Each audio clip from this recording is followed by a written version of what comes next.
Hello friend, जय जगन्नाथ। आज ମୁଁ ଆପଣମାନଙ୍କ ପାଇଁ ସୁନ୍ଦର ଭିଡ଼ିଓଟି ନେଇ ଆସିଛି।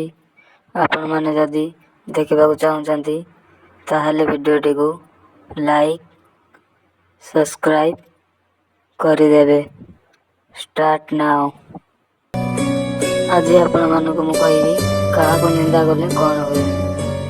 ପ୍ରଥମ ନମ୍ବର ହେଲା ଦେବତାଙ୍କୁ ନିନ୍ଦା କଲେ ବଳନ୍ୟାସ ହୁଏ।